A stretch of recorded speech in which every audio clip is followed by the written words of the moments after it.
जी, ये larger bench है। Chief justice काजी फ़ाइसा हैं, जस्टिस अमीनुद्दीन खान हैं, जस्टिस जमाल खान मंदोखेल, नईम अख्तर अफगान और अकील अब्बासी साहब इस बेंच में हैं। 4 जुलाई को ये केस सुना जाना है। केस ये है कि इलेक्शन कमीशन ने ट्रिब्यूनल तैनात नहीं किए थे, जो नामजदगी भेजी थी लाहौर हाई कोर्ट के चीफ जस्टिस ने।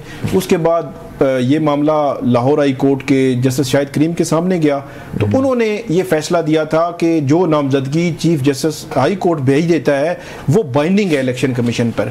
और उसके बाद उन्होंने एक टाइम दिया था कि इलेक्शन कमीशन इनको नोटिफाई करे, ट्राइब्यूनल्स को उन्होंने नहीं किया। और उन्होंने कहा अगर उस वक्त तक नोटिफाई नहीं होंगे तो आज खुद वो नोटिफाई तस्वर होंगे। जिसके बाद लाहौर हाई कोर्ट के रजिस्ट्रार ने वो नोटिफिकेशन जारी किया था 8 ट्राइब्यूनल्स का, जो पंजाब में एक्टिव हो चुके हैं, और उन्होंने नोटिस भी किया। इलेक्शन कमीशन ने उस फैसले को चैलेंज कर रखा है। 4 जुलाई का दिन बहुत अहम है कि अगर चीफ जस्टिस काजी फ़ाइसा, जिन्होंने पिछले समातों में हमने मखसूस नशिस्तों के केस में देखा कि वो एक आईनी इदारा है, हम जो है उनके ऊपर नहीं बैठ सकते, अगर उसी आइडिया को लेकर आगे चला जाए तो मेरा ये ख्याल है कि फिर इलेक्शन कमीशन के ही हवाले होगा सब कुछ। क्योंकि हुकूमत वक्त ने भी जो एक ऑर्डिनेंस जारी किया, अब उस पर कानून साजी भी कर ली है कि वो रिटायर्ड जज भी लगा सकते हैं और वो किसी भी ट्रिब्यूनल को तब्दील भी कर सकते हैं। तो आप ये कह रहे हैं ये जो 8 फरवरी के बाद मुबैना धांधली के जो इल्जामात हैं उन पे मिट्टी पाओ प्रोग्राम जो है वो बज़ाहिर लगता है कि चीजें उस तरफ बढ़ रही हैं। ये कहना दुरुस्त होगा कि जो मखसूस नशिस्तों का केस है और जो इलेक्शन ट्रिब्यूनल का केस है,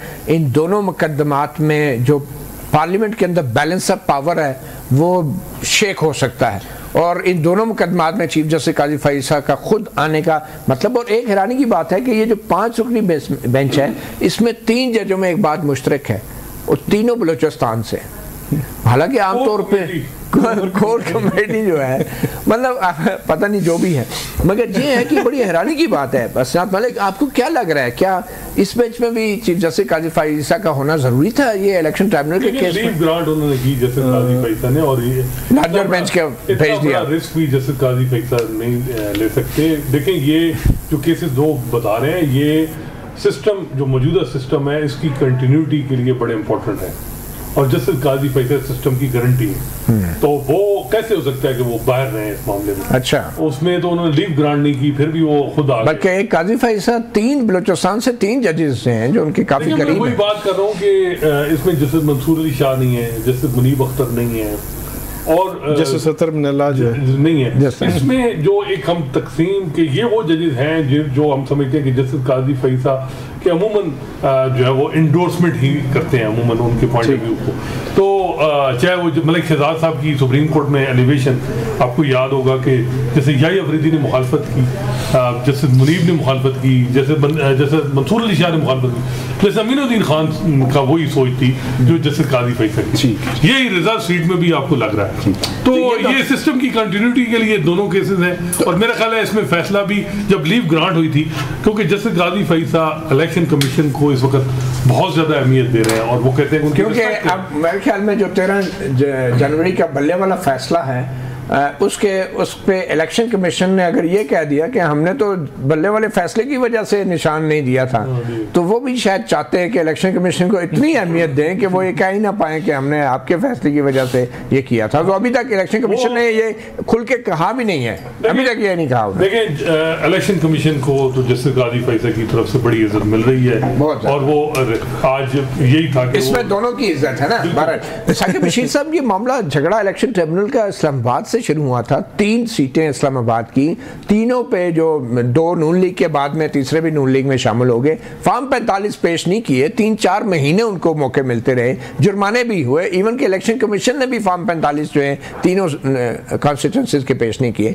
तो अब जस्टिस जो तारिक महमूद जहांगीरी हैं जो कि इलेक्शन ट्रिब्यूनल मुकर्रर हुए थे इस्लामाबाद में, तो उन्होंने कार्रवाई शुरू नहीं की क्योंकि हाई कोर्ट ने तो उनको बहाल कर दिया था। ये जो इलेक्शन कमीशन था उन्होंने फॉर्म 45 दे दिए थे, बाकी कोई रिप्लाईज थे वो रहते थे, लेकिन MNAs जो थे उन्होंने नहीं जमा करवाए थे।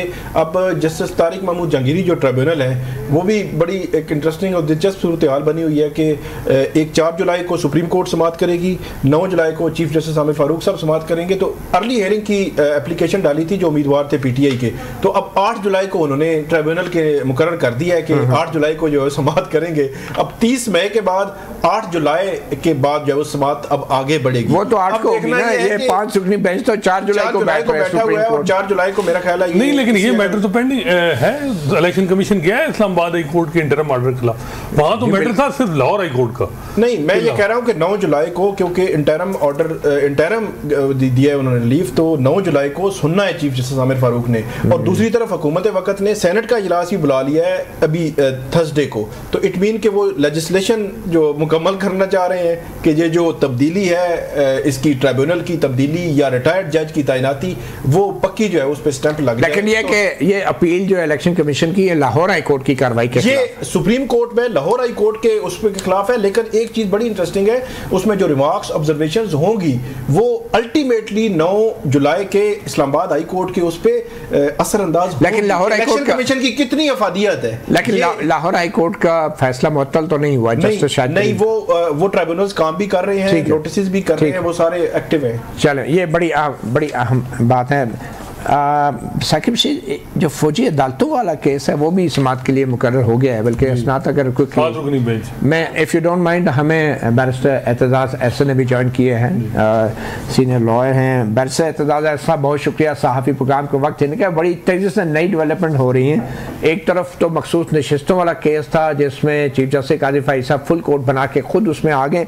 अब दूसरी तरफ जो बैलेंस ऑफ पावर तब्दील कर सकता था केस, वो था इलेक्शन ट्राइब्यूनल का, क्योंकि उसमें भी सैकड़ों पटिशनें हैं पीटीआई की, तो उसमें भी अब चीफ जस्टिस खुद आ गए हैं। और 4 जुलाई को 5 रुकनी बेंच जो है इलेक्शन ट्राइब्यूनल के केस की समाअत करेगा, जिसमें 3 जजेस जो हैं वो बलोचिस्तान से, चीफ जस्टिस काजी फ़ाइज़ साहब, अमीनुद्दीन खान, जस्टिस जमाल खान मंदोखेल, जस्टिस नईम अफ़गान और जस्टिस अकील अब्बासी। आप कैसे देख रहे हैं चीफ जस्टिस फ़ाइज़ ईसा के जो है इलेक्शन ट्राइब्यूनल वाले इस बेंच पे, गो कि उन्होंने खुद ही लार्जर बेंच के लिए पहले ये कहा था? ये जो केस है जिसमें ट्राइब्यूनल की साख्त और किस किस्म के ट्राइब्यूनल बनने हैं, इलेक्शन ट्राइब्यूनल, ये तो मेरा ख्याल है सबसे कलीदी इस वक्त मामला है, मसला है। इसकी वजह यह है कि इन्होंने फैसला करना है ट्राइब्यूनल ने कि क्या हमने बैग इलेक्शन बैग खोलते हैं या नहीं खोलते। ये सुप्रीम कोर्ट ने बहुत से केसेस में ये कहा हुआ है कि रिकाउंट बार बार मांगते हैं कैंडिडेट, ये बार बार नहीं होना चाहिए। एक दफा कंसोलिडेशन हो गई, फॉर्म 47 बन गया, तो उसका एहतराम करना चाहिए और फाइनलिटी होनी चाहिए। इसमें मोस्ट रीसेंट केस 2017 में ख्वाजा मोहम्मद आसिफ वर्सेस उस्मान डार है, जिसमें ये ख्वाजा आसिफ के हक में फैसला किया गया, जैसा कि और भी बहुत से 3-4 केसेस हैं जिसमें ख्वाजा आसिफ के हक में फैसला आता रहा है। इसमें इन्होंने ये कहा सुप्रीम कोर्ट ने है कि आप ये उजलत में बैग नहीं खोल सकते, चाहे कुछ भी उसमें खराबी हो। ये 2013 से इन्होंने शुरू किया, 2013 की इलेक्शन जिससे मैंने एक रिसर्च करके और किताब भी लिखी और शो किया एक हल्के में किस तरह 264 बैग में से 145 की फील्ड थी नहीं, उसके अलावा बाकी जो 119 थे उन 119 में भी कोई डॉक्यूमेंट इलेक्शन का डॉक्यूमेंट नहीं था जो